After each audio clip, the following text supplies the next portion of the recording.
السلام علیکم۔ دیکھیے، اس قرآن کی حفاظت کا ذمہ اللہ نے لیا ہے۔ یہ بڑی زبردست باتیں آپ نے بتائی ہیں فیاضان الحق صاحب، اور اس میں اللہ تعالیٰ نے ایک چیلنج والے انداز میں اور دلیل کے طور پر یہ بات کہی کہ یہ کتاب، یہ قرآن اگر اللہ کے علاوہ کسی اور کی طرف سے ہوتا تو اس میں یقیناً تضاد ضرور کہیں نہ کہیں نکل آتا ہے، کیونکہ انسان کے بس کی بات نہیں ہے کہ اتنی بڑی کتاب ہو اور کہیں نہ کہیں وہ ہر اینگل سے بات کہی جائے اور وہ ایک ہی بات ہو۔ یہ انسان کے بس کی بات نہیں، کہیں نہ کہیں وہ اپنی بات کے خلاف کوئی بات کہہ دیتا ہے، تو وہ تضاد ہو جاتا ہے، اس کو تضاد کہتے ہیں، اور یہ اس کتاب میں تضاد نہیں ہو سکتا ہے۔ اب ایک جگہ اگر آپ اللہ کی کتاب کے مسئلے کو آپ ٹیڑھا کریں گے نا، پھر بے شمار جگہ آپ کو ٹیڑھا کرنا پڑے گا اور سیدھا پھر بھی وہ نہیں ہوگا، پھر تضاد پیدا ہو جائے گا۔ تو یہ محمد حنیف صاحب نے ایک تضاد جب پہلے پیدا کیا تو ان کے اوپر شیطان کا وار ہوا،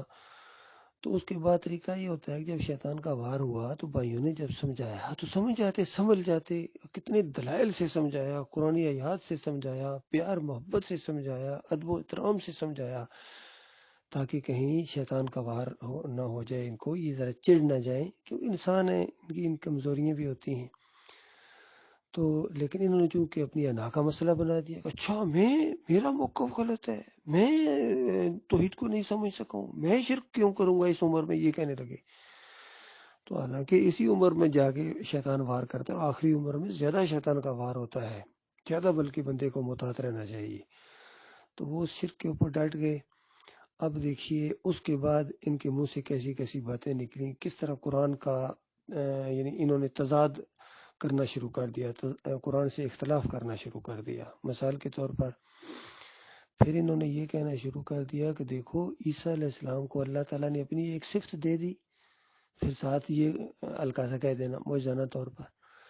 تو پورا قرآن تو یہ کہے کہ میں اپنی صفت نہیں دیتا ہوں، اللہ تعالیٰ یہ فرمائے میں نہیں دیتا ہوں، اپنے حکم کے اندر کسی کو شریک نہیں ٹھہراتا ہوں، اپنے ملک کے اندر کسی کو شریک نہیں ٹھہراتا ہوں، اپنے فیصلوں کے اندر کسی کو، یعنی میری نہ ذات کے اندر کوئی شریک ہے اور نہ میں اپنی صفات کے اندر کسی کو شریک ٹھہراتا ہوں، بلکہ اللہ تو خود منع کرتا ہے کہ اس کی ذات اور صفات میں شریک نہ ٹھہراؤ، اور پھر بندہ کوئی کہے کہ خود اس نے شریک ٹھہرا لیا، تو ہر دور کا مشرک یہی کہتا ہے۔ دیکھیے پھر تضاد ہو گیا، پھر اور آگے بڑھے، کہنے لگے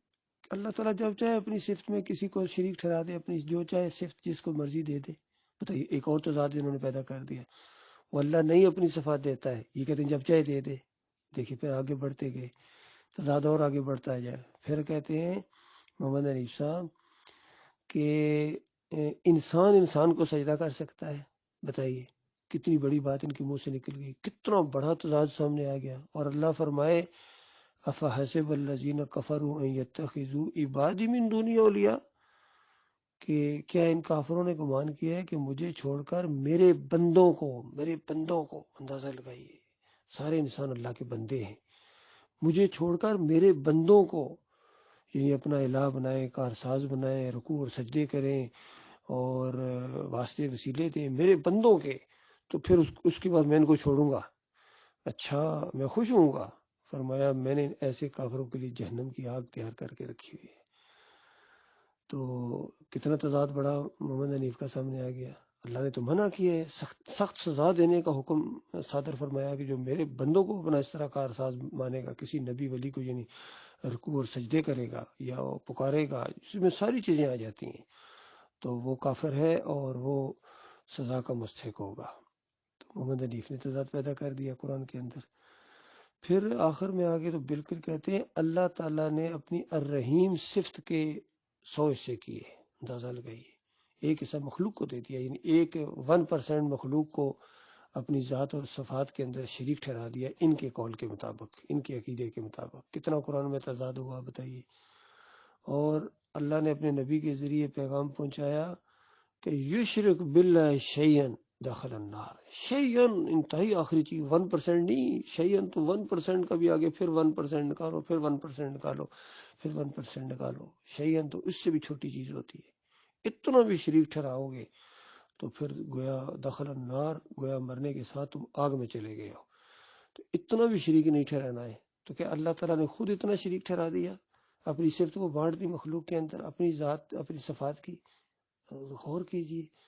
تو ان کی پھر ایک اور دیکھی چیز، اللہ تعالیٰ فرماتا ہے سورہ القمر کے اندر 6 مرتبہ یہ آیت دہرائی گئی ہے، اور پورے قرآن میں مختلف انداز سے یہ آیت آئی ہے، یعنی یہ مضمون آیا ہے کہ یہ قرآن آسان ہے، نصیحت آسان ہے، اللہ بہت مہربان ہے انسانوں کے اوپر، اور اللہ سے زیادہ کون جانتا ہے کہ کس طرح بات کی جائے، اور اس حدیث یعنی قرآن کے بعد آپ کس چیز پر ایمان لاؤ گے؟ تو یہ قرآن جو ہے یہ نصیحت کے لیے آسان ہے، آسان ہے۔ اور یہ آیت ہم دلیل کے طور پر فرقہ پرستوں کو پیش کیا کرتے تھے کہ یہ جو تم کہتے ہو اتنے علوم چاہیے اور یہ اور وہ، اور قرآن بڑی مشکل کتاب ہے، تمہارا تو یہ فلسفہ ہے، اور اللہ فرماتا ہے قرآن آسان ہے، کس کی بات مانے؟ اللہ کی بات مانے یا تمہاری بات مانے؟ اور واقعی محسوس بھی یہ ہوتا تھا کہ نصیحت کے لیے بہت ہی آسان ہے، ایمان عقیدہ سمجھنے کے لیے تو بڑی زبردست کتاب ہے یہ،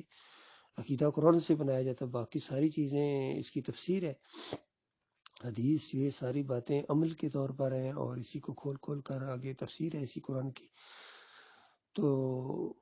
یہ ہم مسلک پرستوں کو کہتے تھے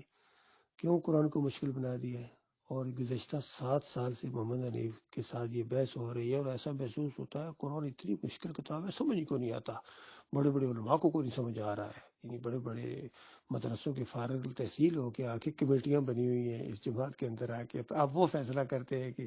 قرآن کا کیا مطلب ہے، تو یعنی ان سے یہ امید رکھتے ہیں، انہوں نے اس طرح قرآن کے اندر پھر تضاد پیدا کر دیا۔ تو یہ ساری چیزیں محمد حنیف صاحب کے خلاف جا رہی ہیں، یقین کریں۔